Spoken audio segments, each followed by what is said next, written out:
ನಮಸ್ಕಾರ ವೀಕ್ಷಕರೇ, ವರಮಹಾಲಕ್ಷ್ಮಿ ಹಬ್ಬವನ್ನು 2025ನೇ ವರ್ಷದಲ್ಲಿ ಯಾವತ್ತು ಆಚರಿಸಬೇಕು ಮತ್ತು ಅದರ ವಿಧಿ-ವಿಧಾನ, ಕಾರ್ಯ ಹೇಗೆ ಅನ್ನೋದನ್ನು ನಾನಿವತ್ತು ತಿಳಿಸ್ಕೊಡೋಕ್ಕೆ ಬಂದಿದ್ದೀನಿ. ಬನ್ನಿ ಹೇಗೆ ಅಂತ ತಿಳ್ಕೊಳ್ಳೋಣ. ಮೊದಲಿಗೆ ಯಾವತ್ತು ವರಮಹಾಲಕ್ಷ್ಮಿ ಹಬ್ಬವನ್ನು ಮಾಡಬೇಕು ಅನ್ನೋದನ್ನು ತಿಳ್ಕೊಳ್ಳೋಣ. ಇಲ್ಲಿ ಆಗಸ್ಟ್ 8ನೇ ತಾರೀಕು ಶುಕ್ರವಾರ ವರಮಹಾಲಕ್ಷ್ಮಿ ಹಬ್ಬವನ್ನು ಮಾಡಬೇಕು. ಯಾಕೆ ಅಂತ ಅಂದರೆ, ಶ್ರಾವಣ ಮಾಸದಲ್ಲಿ ಹುಣ್ಣಿಮೆಯ ಇಂದಿನ ಶುಕ್ರವಾರ ಯಾವತ್ತು ಬರುತ್ತೋ ಆಗ ವರಮಹಾಲಕ್ಷ್ಮಿ ಹಬ್ಬವನ್ನು ಮಾಡಬೇಕು ಅಂತ ಶಾಸ್ತ್ರಗಳು ಹೇಳುತ್ತೆ. ಈ ಹಬ್ಬದ ಮಹತ್ವ ಏನಪ್ಪ ಅಂತ ಅಂದರೆ, ಸಂಪತ್ತು, ಸಮೃದ್ಧಿ ಮತ್ತು ದೀರ್ಘಾಯುಷ್ಯವನ್ನು ಬೇಡ್ಕೊಳ್ಳೋದು, ಹಾಗೆ ಲಕ್ಷ್ಮಿಯ ಬಳಿ ವರವನ್ನು ಕೇಳುವಂತಹ ಹಬ್ಬವಾಗಿದೆ. ಹಾಗೆ ಇದಕ್ಕೆ ಒಂದು ದಂತಕಥೆಯೂ ಇದೆ. ಪಾರ್ವತಿ ದೇವಿಯು ಶಿವನನ್ನು ಕೇಳಿದಳು, ವರವನ್ನು ಕೊಡುವ ಯಾವುದಾದರೂ ವ್ರತ ಇದ್ದರೆ ಹೇಳಿ ಸ್ವಾಮಿ ಎಂದು. ಆಗ ಶಿವ ಹೇಳುತ್ತಾರೆ, ಶ್ರಾವಣ ಮಾಸದ ಹುಣ್ಣಿಮೆಯ ಇಂದಿನ ಶುಕ್ರವಾರ ಪೂಜೆಯನ್ನು ಸಲ್ಲಿಸಿದರೆ ಪ್ರತಿಫಲವಾಗಿ ನೀನು ಕೇಳಿದ ವರ ಸಿಗುತ್ತದೆ ದೇವಿ ಎಂದು ಪಾರ್ವತಿಗೆ ಶಿವನು ಹೇಳುತ್ತಾನೆ. ಹಾಗೆ ಇದು ಒಂದು ನಂಬಿಕೆ ಆಗಿದೆ. ಬನ್ನಿ ಈಗ ಹಬ್ಬವನ್ನು ಹೇಗೆ ಮಾಡೋದು ಅಂತ ಒಂದೊಂದಾಗಿ ನೀಟಾಗಿ ನೋಡೋಣ. ಮೊದಲಿಗೆ 8ನೇ ತಾರೀಕು ಶುಕ್ರವಾರ 2025ರಲ್ಲಿ ಹಬ್ಬ ಬಂದಿದೆ. ಸೊ ಅವತ್ತು ಪೂಜೆಯನ್ನು ಸಲ್ಲಿಸೋಕೆ ನೀವು ಎಲ್ಲ ಸಿದ್ಧತೆಗಳನ್ನ ಮಾಡ್ಕೋಬೇಕು.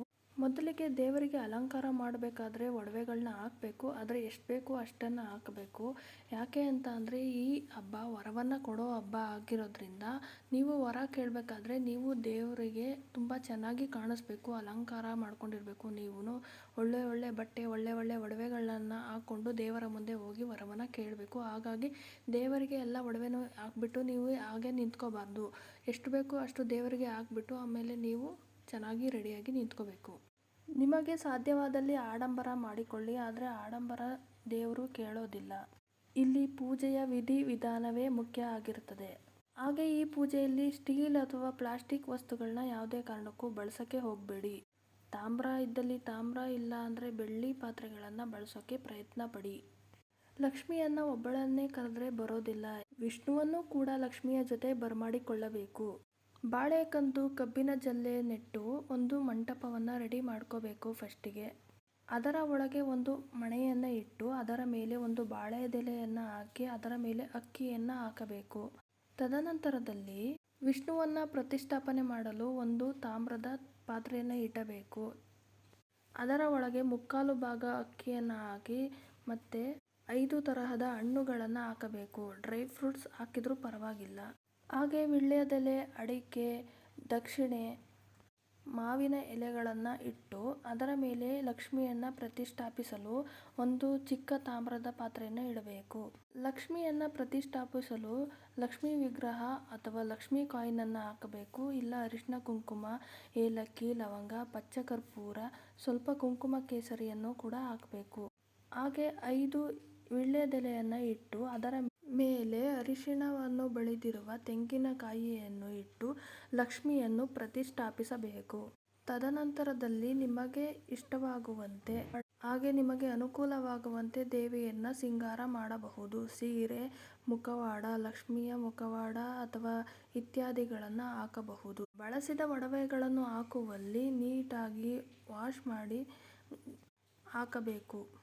ಹಾಗೆ ಇಲ್ಲಿ ಮೊದಲ ಪೂಜೆ ಗಣಪತಿಗೆ ಸಲ್ಲಬೇಕು. ಹಾಗಾಗಿ ಗೋಮಾತೆಯ ಸಗಣಿಯಿಂದ ಗಣಪತಿಯನ್ನು ಕೂಡ ಪ್ರತಿಷ್ಠಾಪಿಸಿ ಅದಕ್ಕೆ ಗರಕೆಯನ್ನು ಹಾಕಬೇಕು. ನೀವು ಬಳಸಿದ ಒಡವೆಗಳನ್ನು ದೇವಿಗೆ ಹಾಕುವ ಮನಸ್ಸಿದ್ದರೆ ಒಂದು ಸಲ ಚೆನ್ನಾಗಿ ತೊಳೆದು ಗೋಮೂತ್ರವನ್ನು ಹಾಕಿ ಶುದ್ಧೀಕರಿಸಿ ತದನಂತರದಲ್ಲಿ ದೇವರಿಗೆ ಹಾಕಬೇಕು. ಕಳಸವನ್ನು ಮನೆಯ ಉತ್ತರ ಭಾಗದಲ್ಲಿ ಇಡಬೇಕು. ಲಕ್ಷ್ಮಿಯನ್ನು ಪ್ರತಿಷ್ಠಾಪನೆ ಮಾಡುವಾಗ ಲಕ್ಷ್ಮಿ ಅಷ್ಟೋತ್ತರ ಸಹಸ್ರನಾಮಗಳನ್ನು ಹೇಳಬೇಕು. ಇಲ್ಲಿ ಲಕ್ಷ್ಮಿಗೆ ಪ್ರಿಯವಾದ ವಸ್ತುಗಳನ್ನು ಇಡಬೇಕು. ಸ್ವಚ್ಛವಾಗಿದ್ದರೆ ಹಾಗೆ ಸುಗಂಧಭರಿತವಾಗಿದ್ದರೆ ಲಕ್ಷ್ಮಿಗೆ ತುಂಬ ಪ್ರಿಯವಾಗಿರುತ್ತದೆ. ದೇವಿಯ ಮೈ ಮೇಲೆ ಸುಗಂಧಭರಿತ ಹೂಗಳನ್ನು ಹಾಕಬೇಕು. ನಿಮಗೆ ಸಾಧ್ಯವಾಗುವ ಹೂಗಳನ್ನು ಹಾಕಬಹುದು. ಹಾಗೆ ಇಲ್ಲಿ ತುಳಸಿಯನ್ನು ಬಳಸಬಾರದು. ತುಳಸಿಯನ್ನು ಯಾವುದೇ ಕಾರಣಕ್ಕೂ ಹಾಕಬಾರದು. ಇದನ್ನು ಹಾಕಿದರೆ ಲಕ್ಷ್ಮಿಗೆ ಇಷ್ಟವಾಗುವುದಿಲ್ಲ. ಅಷ್ಟೋತ್ತರ ಪತ್ರೆಗಳನ್ನು ಇಡಬೇಕು.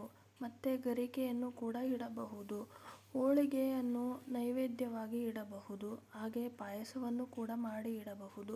ಇದೆಲ್ಲವೂ ಸಾಧ್ಯವಾಗುವುದಿಲ್ಲವೆಂದರೆ ಉಪ್ಪು ಹಾಕದೆ ಅನ್ನ ಮಾಡಿ ತುಪ್ಪ ಹಾಕಿ ಇಡಬಹುದು.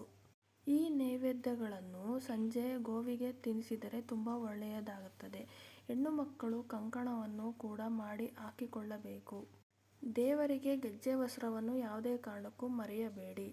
ನಿಮಗೆ 2025ರಲ್ಲಿ ಯಾವುದೇ ರೀತಿಯ ಸಮಸ್ಯೆಗಳಿದ್ದರೆ, ಸಾಲಬಾಧೆ ಇದ್ದರೆ ದೀಪಕ್ಕೆ 3 ರೀತಿಯ ಎಣ್ಣೆಗಳನ್ನು ಹಾಕಬೇಕಾಗುತ್ತದೆ. ಅದು ಎಳ್ಳೆಣ್ಣೆ ಮತ್ತು ತುಪ್ಪ ಮತ್ತು ಕೊಬ್ಬರಿ ಎಣ್ಣೆ. ಕೊಬ್ಬರಿ ಎಣ್ಣೆ ಮನೆಯಲ್ಲೇ ಮಾಡಿದರೆ ತುಂಬ ಶ್ರೇಷ್ಠ. ಹಾಗೆ ಇದರೊಳಗಡೆ 1 ಸ್ಪೂನ್ ಜೇನುತುಪ್ಪವನ್ನು ಹಾಕಿ ದೀಪವನ್ನು ಉರಿಸುವುದರಿಂದ ಸಾಲಬಾಧೆ ಕಮ್ಮಿಯಾಗುತ್ತದೆ ಎಂಬುದು ನಂಬಿಕೆಯಾಗಿದೆ. ಈ ದಿವಸ ಕುಬೇರನ ಆರಾಧನೆ ಮಾಡಿದರೆ ತುಂಬ ಶ್ರೇಷ್ಠವಾಗಿರುತ್ತದೆ.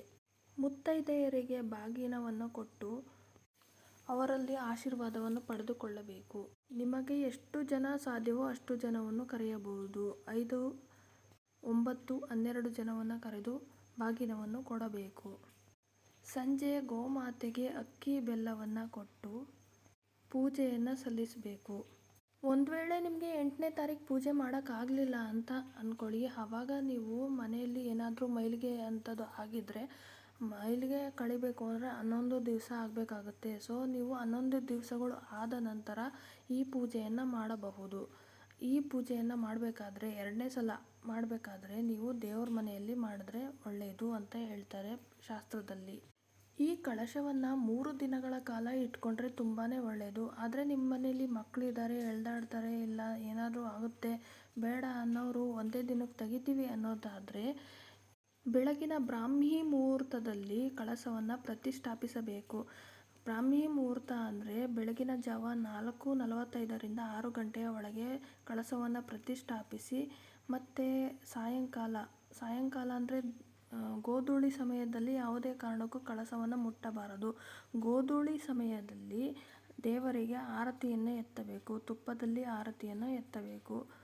5 ಜನ ಮುತ್ತೈದೆಯರು ಸೇರಿಕೊಂಡು ಆರತಿಯನ್ನು ಮಾಡಬೇಕು.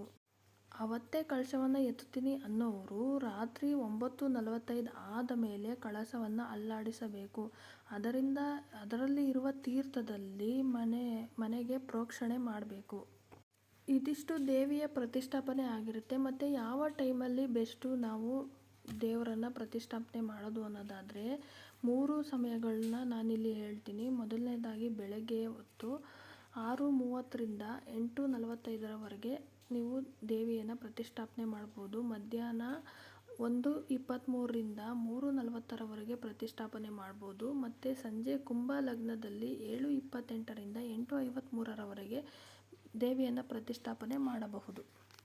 ಲಕ್ಷ್ಮಿಗೆ ಪ್ರಿಯವಾದ ಭೋಜನ ಹಾಗೆ ಇಲ್ಲಿ ಮೇಯ್ನಾಗಿ ಪುಳಿಯೋಗರೆ, ಪೊಂಗಲ್ ಹಾಗೆ ಹುಳಿಭರಿತ ಆಹಾರಗಳನ್ನು ನೈವೇದ್ಯವಾಗಿ ಇಡಬಹುದು. ಮುಖ್ಯವಾದ ಅಂಶ ಏನಪ್ಪ ಅಂತಂದರೆ ಲಕ್ಷ್ಮಿನ ನಾವು ಹೇಗೆ ಶೃಂಗಾರ ಮಾಡ್ತೀವೋ ಹಾಗೆ ನಾವು ಶೃಂಗಾರ ಮಾಡಿಕೊಂಡು ಪೂಜೆ ಮಾಡೋದ್ರಿಂದ ಲಕ್ಷ್ಮಿ ನಮ್ಮನ್ನು ಯಾವ ರೀತಿ ನೋಡ್ತಾಳೋ ನೀನು ಹಾಗೇ ಇರು ಅಂತ ತಥಾಸ್ತು ಅಂತ ಇರ್ತಾಳೆ. ಸೊ ನೀವು ಹುಷಾರಾಗಿ ಪೂಜೆಯನ್ನು ಮಾಡಿ ಚೆನ್ನಾಗಿ ರೆಡಿಯಾಗಿ ಪೂಜೆಯನ್ನು ಮಾಡೋದನ್ನು ಮರಿಬೇಡಿ. ಸೊ ಇದಿಷ್ಟು ಈ ವರಮಹಾಲಕ್ಷ್ಮಿ ಹಬ್ಬದ ಡೀಟೇಲ್ಸ್ ಆಗಿರುತ್ತೆ. ನಿಮಗೆ ಇಷ್ಟ ಆದರೆ ಒಂದು ಲೈಕನ್ನು ಕೊಡೋದನ್ನು ಮರಿಬೇಡಿ. Thank you.